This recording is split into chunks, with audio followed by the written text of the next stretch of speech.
പ്രിയ മാന്യ പ്രേക്ഷകരെ നമസ്കാരം. പൗരാണിക മാന്ത്രിക കർമ്മ വീഡിയോയിലേക്ക് ഏവർക്കും സ്വാഗതം. ഈ കലികാല ദുഷ്ടതകളിൽ നാം ഓരോരുത്തരും ക്ലേശപൂർണമായിരിക്കുന്ന അവസ്ഥയിലൂടെയാണ് കടന്നുപോയിക്കൊണ്ടിരിക്കുന്നത്. നമ്മുടെ കുഴപ്പങ്ങളൊന്നുമല്ല, കലികാലത്തിൽ അങ്ങനെയാണ്. വിപരീതമായ അവസ്ഥകൾ, എന്ത് നല്ല കാര്യങ്ങൾ ചെയ്താലും വിപരീതമായിരിക്കുന്ന ഒരവസ്ഥ വന്നു ചേരും ഈ കലിയിൽ.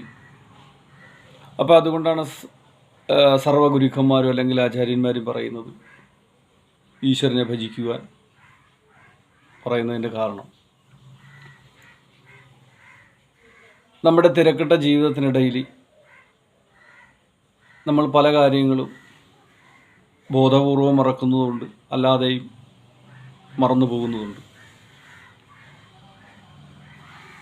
നിത്യജീവിതത്തിൽ നമ്മുടെ പ്രാരാബ്ധങ്ങളുമായി മുന്നോട്ട് പോകുന്ന സമയത്ത് പലപ്പോഴും നമ്മൾ നമ്മുടെ മോശമായിരിക്കുന്ന അവസ്ഥയെ മനസ്സിലാക്കാതെയാണ് സഞ്ചരിക്കുന്നത്.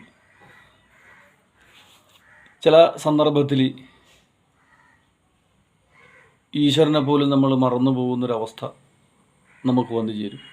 അത് ഈ കലിയുടെ പ്രത്യേകതയാണ്. എപ്പോഴും നെഗറ്റീവായിരിക്കുന്ന എനർജി നമ്മളിലേക്ക് പ്രവഹിച്ചുകൊണ്ടിരിക്കും. അപ്പോൾ ഈ കാരണങ്ങളെല്ലാം മാറ്റുവാൻ തീർച്ചയായിട്ടും നമുക്ക് കഴിയും. അങ്ങനെയുള്ള ഒരു ചെറിയ വിവരണമാണ് നിങ്ങൾക്ക് ഞാനിവിടെ പറഞ്ഞു നൽകുന്നത്. നിങ്ങൾ ആദ്യമായിട്ടാണ് ഈ വീഡിയോ കാണുന്നതെങ്കിൽ ഈ വീഡിയോ സബ്സ്ക്രൈബ് ചെയ്യുക.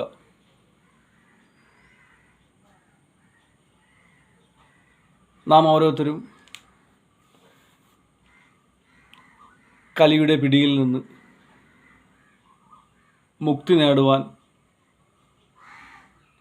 ക്ഷേത്ര ദർശനവും അതുപോലുള്ള വഴിപാടുകളൊക്കെ നടത്തി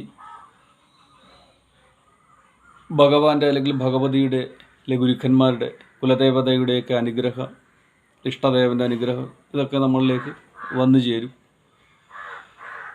നമ്മളിലൂടെ നമ്മളുടെ കുട്ടികൾ, ബന്ധുമിത്രാദികൾ, ഇവർക്കൊക്കെ അതിൻ്റെ ഫലം സിദ്ധിക്കും. സർവ ചരാചരങ്ങളുടെ അധിപനായിരിക്കുന്ന കാലകാലേശ്വരൻ ആയ ഭഗവാൻ മഹാദേവൻ, ആ ഭഗവാന്റെ അനുഗ്രഹത്തോടുകൂടി സർവ കലികാല രോഗ ദുരിതങ്ങളും ദോഷങ്ങളും ഒക്കെ മാറുവാനായി ഭഗവാനെ ഭക്തിയാദരപൂർവം പ്രാർത്ഥിച്ചുകൊണ്ട് നല്ലെണ്ണ, നാരങ്ങാനീര്, കരിക്ക് ഇവ കൊണ്ട് ധാര നടത്തുക. ഇങ്ങനെ ധാര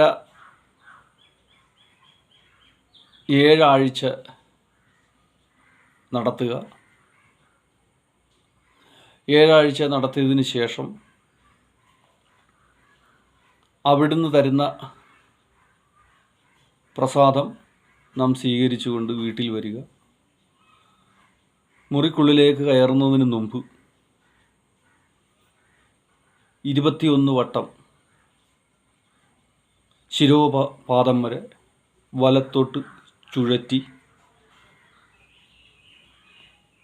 മീനൻ രാശി വടക്ക് കിഴക്ക് മൂലയിലേക്ക് കളയുക. ആരൂഢ നമസ്കാരം ചെയ്തുകൊണ്ട് ഭവനത്തിലേക്ക് പ്രവേശിക്കുക. അങ്ങനെ നിങ്ങൾ ചെയ്യുക. ഇതിൻ്റെ ഫലം സ്വയം അനുഭവിച്ചറിയുക എന്നുള്ളതാണ്. അങ്ങനെ ഒട്ടനവധി കാര്യങ്ങൾ ഗ്രന്ഥം ഉപദേശിക്കുന്നുണ്ട്. നമ്മുടെ എല്ലാ വിഷമതകൾക്കും പരിഹാരമായി, യാതൊരു സംശയവും വേണ്ട. ഒരുപാട് ആചാര പദ്ധതികളൊന്നും ആയിരക്കണക്കിന് ലക്ഷങ്ങളൊന്നും മുടക്കി ചെയ്യേണ്ടതാകുന്ന യാതൊരു കാര്യവുമില്ല. ഇതൊക്കെ മാറുവാൻ ഒരുപാട് കാര്യങ്ങൾ, സ്വയം ചെയ്യാനുള്ള ഒരുപാട് കാര്യങ്ങളുണ്ട്. നിങ്ങളുടെ അറിവിലേക്ക് ഞാനിത് പകരുകയാണ്. ഏവർക്കും നല്ലത് വരട്ടെ. ഓം നമഃ ശിവായ. ഓം ഹര ഈം നമഃ. കുലഗുരു പാതുകാം പൂജയാമി.